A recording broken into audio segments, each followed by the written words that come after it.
என்ன நடந்துச்சுன்னு தெரியுமா? என்ன நடந்ததுன்னு தெரியல. தெரியாது. பட் வந்து இப்போ நல்லா என்னால உணர முடியல. அப்படியே இப்போ நல்லா இருக்குதா? இப்போ பரவாயில்ல. ஃப்ரீயா இருக்குது. பரவாயில்ல. க்ளோரி. தம்பி உனக்கு என்ன நடந்துச்சுன்னு தெரியுமா? என்ன நடந்துச்சு? ஒரு ஒளி மாதிரி வந்து என் நெத்திக்குள்ளே ஒரு அக்னி நெருப்பு வந்து என் நெத்திக்குள்ளே வந்து ஒரு ஒரு ஒரு ஒரு உணர்வு ஏற்பட்டுச்சு. என்ன பிரச்சனையோட வந்த? ஒரு சைத்தான் எனக்குள்ள செய்வன. என்ன பிரச்சனையோட செய்வன? இப்போ எப்படி இருக்கு? ஃப்ரீயா இருக்கு சார். ஃப்ரீயா இருக்கு. இந்த பையன் உருண்டு பிறண்டதெல்லாம் பார்த்துருப்பீங்க. நீங்க என்ன பிரச்சனையோட வந்தீங்க? செய்வன. இந்த முன்னால நிக்கிற இத்தனை சகோதரர்களும் மாந்திரிகம். முன்னால நிக்கிற இத்தனை பேரும் சூனியம். இத்தனை பேரும் முன்னால வந்து விழுந்து கிடந்ததை டிவியில பார்த்துருப்பீங்க. இத்தனை சூனிய மாந்திரிகத்துக்கு என் ஆண்டவர் இயேசு இன்னைக்கு விடுதலை கொடுத்திருக்கிறார் ஐயா. இத்தனை சகோதரர்கள் சூனியத்தில் மாந்திரிகத்தில் இருந்து வந்த அத்தனை பேருக்கும் என் இயேசு கிறிஸ்து இன்னைக்கு விடுதலை கொடுத்திருக்கார். இயேசுவுக்கு மகிமை உண்டாகட்டும். இயேசு கிறிஸ்து அற்புதம் செய்கிறார். எந்த அற்புதமும் ஜாஃப்ரியால நடக்கல. எந்த அற்புதமும் ஜாஃப்ரியால நடக்கலையா? இத்தனை பேருக்கு இன்னைக்கு மாந்திரிக சூனியத்தில் என் இயேசு கிறிஸ்து விடுதலை கொடுத்திருக்கிறாரு. இயேசுவுக்கு மகிமை உண்டாகட்டும்.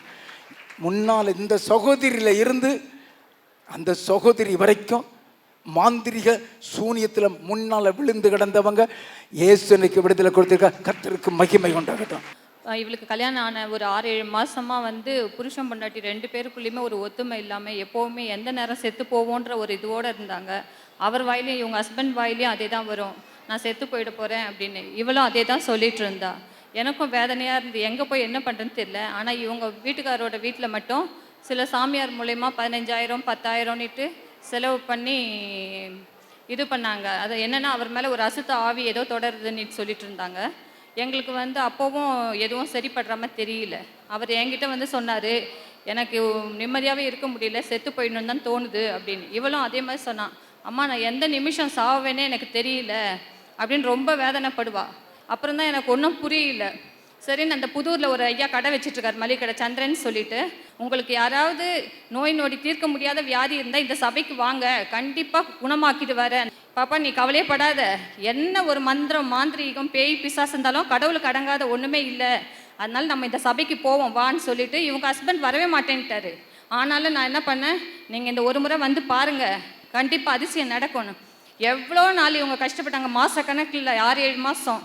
ஆனாலும் அது வந்து திருப்தி ஆகலை. ஆனால் லாஸ்ட்டில் இங்கே வந்தார். இங்கே வந்தோம், அவருக்கு வந்து என்ன இருக்குன்னே அவராலேயே ஒன்றும் பண்ண முடியல.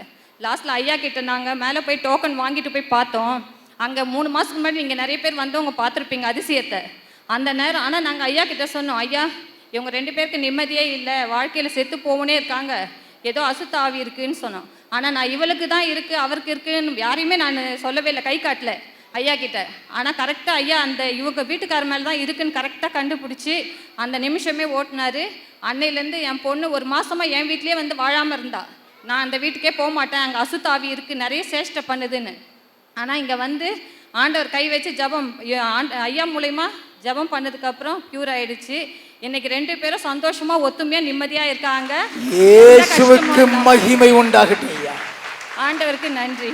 அது மட்டும் இல்லை, நான் வந்து இங்கே ஜபம் பண்ணுறப்போ கழுத்து வலி ஒரு 6-7 மாதமாக இருந்தது. அப்போ என்ன பண்ணேன்னா ஒவ்வொரு முறை இந்த ஜபத்துக்கு வந்துட்டு போயிட்டேன்.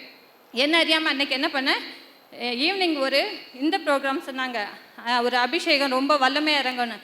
நான் ஒரு நம்பிக்கையாக உட்காந்து ஆண்டவர்கிட்ட வேண்டின்னு இருக்கப்போ பார்த்தீங்கன்னா அந்த நேரம் எல்லாரும் கண்ணை மூடி ஜெபிக்கிற நேரம் பார்த்தீங்கன்னா என்ன வந்து அந்த ஜெபிக்கிற நேரம் இந்த கழுத்துக்கிட்ட திடீர்னு ஒரு ஏசி போட்டது மாதிரி ஒரு உணர்வு வந்தது. பார்த்தா அடுத்த நிமிஷம் பார்க்குறேன், எப்போவுமே என் கை வந்து டெய்லி படுக்கிறப்ப இங்கே தைலம் தேய்ச்சிட்டு இருப்பேன். ஆனால் பார்த்தீங்கன்னா இங்கே வந்து போன அன்னையிலேருந்து பார்த்தீங்கன்னா இன்றைக்கி தைலம் அங்கே போகவே மாட்டேங்குது. கை போகுது இது வரைக்கும், ஆனால் வந்து தேய்க்க விட மாட்டேங்குது. ஏன்னா பரிபூர்ணமாக குணமாயிடுச்சு எனக்கு. ஆண்டவருக்கு நன்றி. நாங்கள் இப்போ ரொம்ப சந்தோஷமாக இருக்காங்க புருஷன் பொண்டாட்டிமார். ஆண்டவருக்கு ரொம்ப நன்றி. இயேசு கிறிஸ்துவுக்கு மகிமை உண்டாகட்டும். அல்லேலூயா.